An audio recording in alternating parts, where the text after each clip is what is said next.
মণিপুরের সাঁওতালপাড়া বলে একটা গ্রাম ছিল। সেখানকার মানুষজন ছিল খেটে খাওয়া সহজ সরল ও সাধারণ মানুষ। তারা ছিল প্রত্যেকের পরের তরে। কেউ কোনো বিপদে পড়লেও অন্য সব মানুষ তাকে সাহায্য করে। কিন্তু সেই গ্রামে একদিন এক দানবের অভিশাপ পড়ল। তারপর কানু, ওই কানু, চল দেখি বিমলের বাড়িতে।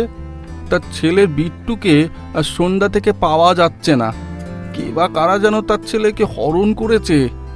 এই সময় আমরা সবাই বিমলের পাশে থেকে তার ছেলেকে খুঁজি। চল দেখি।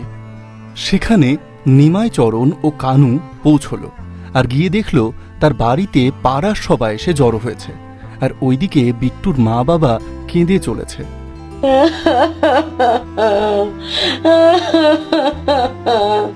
হায় হায় হায়, কি সর্বনাশ হলো গো! আমার ছেলেটা কোথায় হারিয়ে গেল গো! হায় হায় হায়, হায় হায় হায়। বিমল, বিমল একটু শান্ত হ। আর আর ব্যাপারটা কি একটু খুলে বল দেখি, যাতে আমরা তোর ছেলেকে সবাই মিলে খুঁজে বের করতে পারি। নিমাইচরণের কথা শুনে বিমল সমস্ত ঘটনাটা বলতে লাগল। বিট্টু টিউশন পড়াশোনা শেষ করে বাড়িতে ফিরছিল, কিন্তু গ্রামের বটগাছতলায় এক দানব সুন্দর একজন পুরুষের রূপ ধরে বিট্টুকে বলল, বিট্টু সোনা, তুমি আমার সাথে আমার বাড়িতে যাবে? আমি আমি তোমার কাজল মামা হই, আর আর তোমার মায়ের জন্য আমি কিছু আম দিয়ে দেব, তুমি নিয়ে আসবে, কেমন? আচ্ছা মামা, ঠিক আছে, চলো তাহলে। তবে বেশি দেরি করব না আমি, না হলে মা বাবা চিন্তা করবে আর আমায় খুব বকবে। না না, তোমার আমি দেরি করাবো না সোনা, তুমি যাবে আর আসবে, আমার লক্ষ্মী সোনা। বলে দানব বিট্টুকে নিয়ে চলে গেল ওই গ্রামের পাশের জঙ্গলে, সেই গুহার কাছে। আর গুহার কাছে যেতেই দানব নিজের রূপে ফিরে এলো এবং দানব অট্ট হাসি দিয়ে বিট্টুকে বলল,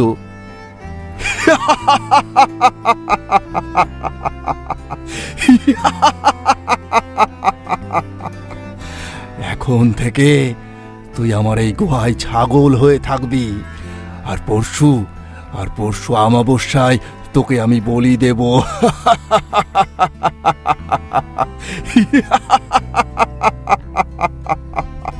কাঁদতে কাঁদতে বিট্টু সেই দানবকে বলল, তুমি আমায় ছেড়ে দাও, আমি তো তোমার কোনো ক্ষতি করিনি। তবে তুমি কেন আমায় ধরে নিয়ে এলে? হ্যাঁ, আমি আমি বাড়ি যাব, আমি বাড়ি যাব। দানব বিট্টুর কোনো কথা শুনল না। উল্টে দানবটি বিট্টুকে তার মায়া বলে একটা ছাগল বানিয়ে গুহার ভেতরে বেঁধে রেখে দিল।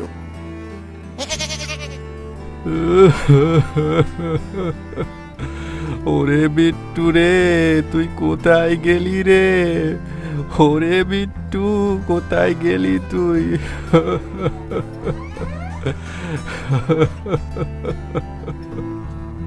ছেলেটা আমার সন্ধ্যায় টিউশন পড়তে গিয়েছিল। টিউশন পড়াশোনা শেষ করে পাড়ার সব ছেলে ঘরে ফিরে এলেও আমার ছেলে কিন্তু ফিরে আসেনি। এদিকে রাত 8টায় টিউশন ছুটি হয়, এখন বাজে রাত 10টা। আমি আশেপাশে সব জায়গায় দেখে এলাম, কোথাও দেখতে পেলাম না। ব্যাপারটা সব বিমল খুলে বলল। তারপর নিমাইচরণ বলল, শোন বিমল, আর শোনো সবাই, আমরা সব গ্রামবাসী মিলে বিমলের ছেলেকে খুঁজে বের করব। আর তাই সবাই চলো আমাদের গ্রামের পাশের জঙ্গলের কাছে, ওই গুহার সামনে। চলো চলো গিয়ে দেখি তো, কারণ ওই দিকে খুব একটা কেউ যায় না, তাই ওই দিকটা খুঁজে একটু দেখা দরকার। বলে সব গ্রামবাসী মিলে চলল ওই জঙ্গলের সেই গুহার কাছে। সাথে গেল বিট্টুর মা বাবাও। তারপর তারা সবাই সেই জঙ্গলের মধ্যে গুহার কাছে বিট্টুকে খুঁজতে খুঁজতে গিয়ে পৌঁছল, এবং সেই গুহার মধ্যে একটা ছাগলকে বাঁধা অবস্থায় রাখা আছে সবাই দেখল। সেই ছাগল গ্রামের লোকজনকে দেখে একটু ডাকাডাকি শুরু করলো। বিশেষ করে বিমল ও তার বউকে দেখে সে যেন কিছু বলতে চাইছে আর ডাকছে। তাই দেখে নিমাইচরণ বলল, এ কি, এখানে এই গুহার মধ্যে ছাগল আসলো কোথা থেকে? হ্যাঁ, ছাগল কে বানিয়ে এলো? তোমাদের কারো ছাগল নয় তো? সবাই ভালো করে দেখো দেখি। নিমাইদা, ছাগলটা বিমল ও তার বউয়ের দিকে তাকিয়ে জোরে জোরে ডাকছে, ওদের দিকে যাওয়ার চেষ্টা করছে। ব্যাপারটা কি বলো তো নিমাইদা? এটা বিট্টু নয় তো? ওখানে ওকে কোনো মায়া বলে আটকে রাখা হয়েছে। আমিও তো তাই দেখছি রে কানু। তবে তবে তুই শীঘ্র যা, কালীতান্ত্রিককে ডেকে নিয়ে আয়। এখানে কালীতান্ত্রিক হল মা কালীর বড় কাপালিক পূজারী। মা কালী মায়ের বড় ভক্ত সে। এইসব কথা বলতে না বলতে কোথা থেকে সেই দানব হুঙ্কার ও অট্টহাসি করতে করতে গুহার ভেতর থেকে বাইরে বেরিয়ে এলো।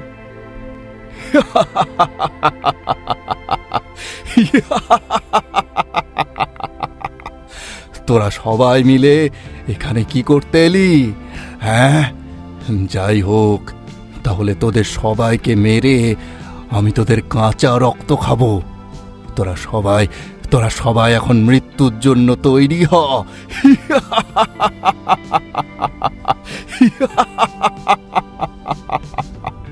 ও, এতক্ষণে বুঝলাম যে ছাগলটা এখানে কিভাবে এলো। তা ওই ছাগলটাকে সন্ধে থেকে আমাদের বিমলের ছেলেকে পাওয়া যাচ্ছে না। তুই কি বিট্টুকে ছাগল বানিয়ে রেখেছিস? আমাদের বিট্টুকে ফিরিয়ে দে। না, তোরা এই ছাগলকে পাবি না, তোরা শুধু বিট্টুকে পাবি। আমি এই ছাগলকে আজ রাতে বলি দেব। আর হ্যাঁ, তোদের বিট্টুকে আমি ছাগল বানিয়ে রেখেছি। ওর কাঁচা রক্ত পান করে আমি আরও শক্তিশালী হব। তোরা সবাই ফিরে যা, না হলে ওর সাথে তোদের সবাইকে আমি বলি দেব। বলতে না বলতে এদিকে কানু ততক্ষণে কালীতান্ত্রিককে ডেকে নিয়ে চলে এসেছে। তারপর কালীতান্ত্রিক একটা যজ্ঞ শুরু করলো আর দানবকে বলল,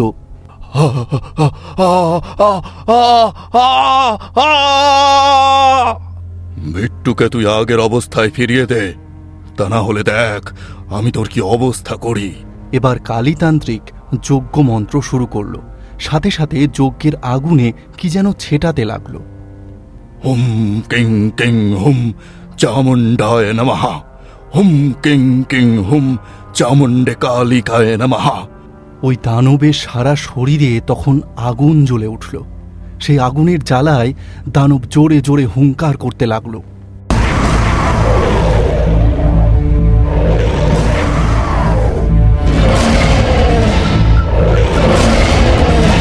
অবশেষে দানব নিজের মায়াজাল থেকে বিট্টুকে আগের অবস্থায় ফিরিয়ে দিল। সাথে সাথেই দানবও উধাও হয়ে গেল এবং এরপর বিমল তার ছেলেকে ফিরে পেল আর গ্রামের সবাই আগের মতো সুখে দিন যাপন করতে লাগল।